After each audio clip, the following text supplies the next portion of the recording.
Good morning guys. Or it's the afternoon. Anyways, a lot has been going on. Things have been very hectic at the homestead here. So the one main thing that you'll see here, all the water tanks are in place. The shed there is almost complete. So let's dive right into what has been going on here. So about a week and a half ago, we got the water tanks in place, and I'm gonna do a video specifically on the installation of these rainwater harvesting tanks. But we can just walk down into here and we can see what's going on.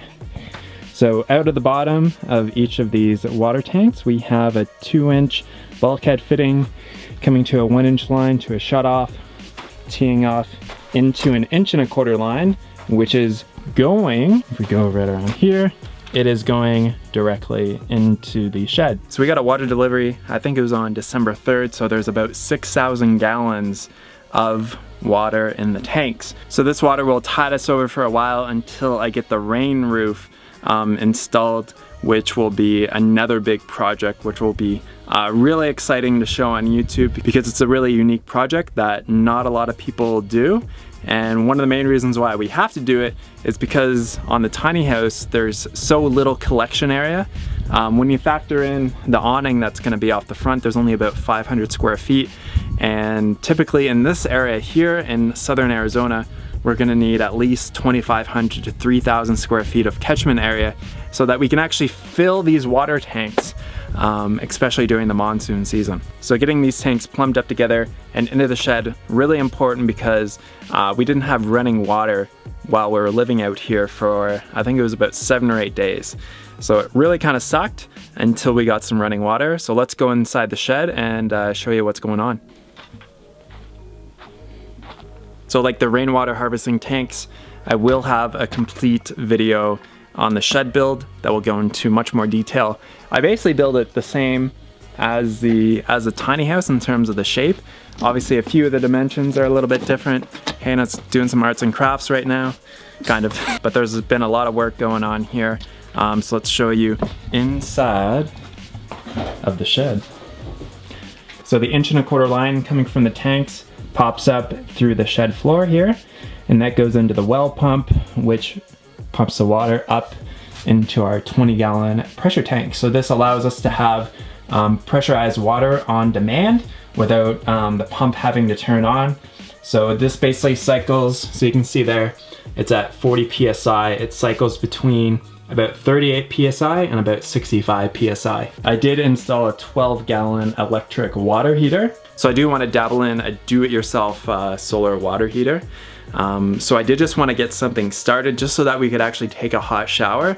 And definitely in the future, in the next few months or so, 3 or 4 months, I'll be working on a solar water heater that'll just heat water passively from the sun shining. So that's gonna be really cool. And then we have a washing machine, and we have the same shelf setup. It's the Algot system from IKEA. This is the same system that we use in the tiny house, and it goes together really easily and definitely recommend it. In this corner here, I'm working on a do-it-yourself workbench. I'll have a video on that coming as well. So this area will be cleaned up and we won't have to store all of our tools out by the generator. So this spot right here on the wall is where the Tesla power wall is gonna go. They don't start installations until January, so I don't know exactly specifically when we're gonna be getting it, so hopefully early January, but if not, if we have to use the generator until February, that's totally cool as well.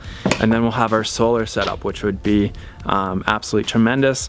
Running the generator isn't obviously very eco-friendly or anything like that, but since we're totally off-grid right now, we just have to use it in the meantime until we can get the clean solar setup. So I have the generator here hardwired directly into the panel that you saw in the shed there, just using a 30 amp RV cable. And to be honest, using a generator, it's a little bit annoying. But it's not really that bad. Like obviously it's a little bit noisy, and I'm gonna build a kind of like a muffler box or a quiet box to the generator. But once you turn it on and you just kind of forget about it, like you don't really notice it that much. You can definitely hear it in the background, but it's not that bad. A few additions to the homestead here. So having an ATV is gonna be so useful when we're doing a lot of our projects and stuff.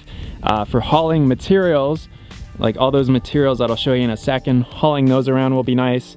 And then we got, I put together this trailer. It was a flat box kit, and I just basically bolted this little aluminum 4x8 trailer together. I don't know if I'd recommend that trailer as a do-it-yourself project. It's a bit of a pain in the ass to put it together, but it is a lot cheaper than going to a trailer store and buying a trailer. So in our material pile, we have a whole lot of cinder blocks, a whole bunch of 2x4s. We got some fencing material, some rafter boards, and lots of roofing material. So there's a lot of galvanized metal roofing here, some fence posts. So as you can tell, we have a lot of projects coming up over the next few months. Some of the main ones include building the awning coming off the front of the tiny house here, and then we've got some of our patio stones there. So we'll actually have like a nice civilized outdoor seating area, and we're not like sitting at our little table here on plywood. So another big project that I'm going to be working on is going to be the rain roof. That's going to be going about 150 feet past the tanks up to an area that's kind of cleared out there. So that's going to be a really interesting project, because I don't think I've ever seen anyone on YouTube build a roof on the ground just for the purpose of rainwater harvesting for like personal use for Hannah and myself. A lot of people kind of do similar stuff like that for water for like wildlife animals, but I've never seen a roof that's it's gonna be about 2,500 to 3,000 square feet of roof that's gonna be sitting on the ground on these cinder blocks over here. So coming into the tiny house, not a lot has changed. I installed the outdoor speakers and a light outside here. And then we got Bubba and Dewey. I think they've missed you guys. Have you missed the YouTube family? Have you missed the YouTube family? Yeah, Dewey? Yeah, we have. I didn't know they could talk. Yeah, they can talk now. So as we're coming in here, the command center now has an iMac. This is gonna be my main workstation for doing videos and website work. And inside the command center, it is a bit of a disaster, but I will be cleaning that up and organizing everything just because that is a little bit unacceptable right now, but it is what it is. Up in the office loft, we've cleaned it up, and then we put our old bed mattress up there so that it'll be another work area or just kind of like lounging and reading area. I don't even know how much we're gonna be using it, but we have it. Coming into the controversial bathroom, the shower is totally finished now, and it actually works. So we can turn on the water. OMG. After Hannah and I had our first showers, after 7 days of not showering, I had never felt so clean in my life until having that shower. It was tremendous. The ever popular composting toilet. Basically what I did was I bought a little, basically it's a urine diversion kit. So our like kind of toilet seat diversion thing here going on. So the urine goes in there, the poop goes into the bucket there. And that just makes the whole system a lot better, just because the urine and the liquid can make things smell a lot. So it's nice to be able to divert those two. The boys have their comfy little beds here on the ground, which I don't even know if they really like it, but Yeah, they do. Well, we hope that they like it, but we find them sometimes not even on it, and they'll have like the blankets like all over the place, and as long as the blanket is like on here, then they like it. They do. But if the blanket isn't on there, then they're like, I don't want nothing to do with that. So there's nothing really new in the kitchen area here. So the sink faucet. Got all our stuff in there. It works. Yeah, we've got all of our stuff. Obviously, we're completely moved in because our lease ended on November 30th. So we've been living out here permanently since then. And like I said, we didn't have running water until December the 7th. So a week without running water. And let me tell you, like, running water is like the best thing in the world. Like, it is amazing. Especially when you don't have it for a week. Yeah. It's amazing for doing dishes. It's amazing for taking showers. And it's just the best. So the water that we got is actually well water. And it's kind of got a funny color. It's got a funny taste to it and a bit of a funny smell. So all of our drinking water goes through, and cooking water goes through the Berkey water filter there. So the water quality is gonna be top notch, and it's gonna be way better once we're gonna have rainwater. Rainwater is far superior to well water in terms of overall water quality. So really excited to get some of that rainwater. Aren't you, Dewey? You want the rainwater? You like the rainwater?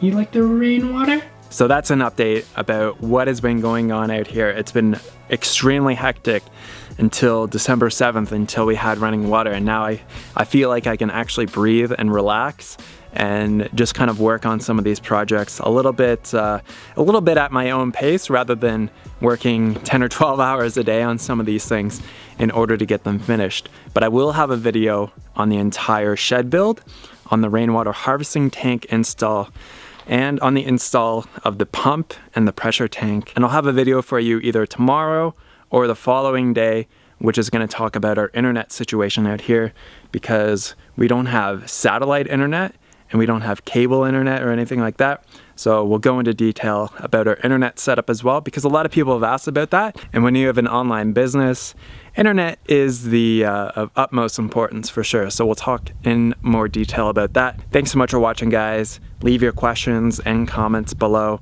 and I'll catch you on the next video. Talk to you soon. Peace. Does that feel good? Look at all the hair. He really likes it. I already took like 3 big clumps off of him. He's a shedder. He really likes it though. You like that? You can clip your nails next. Yeah.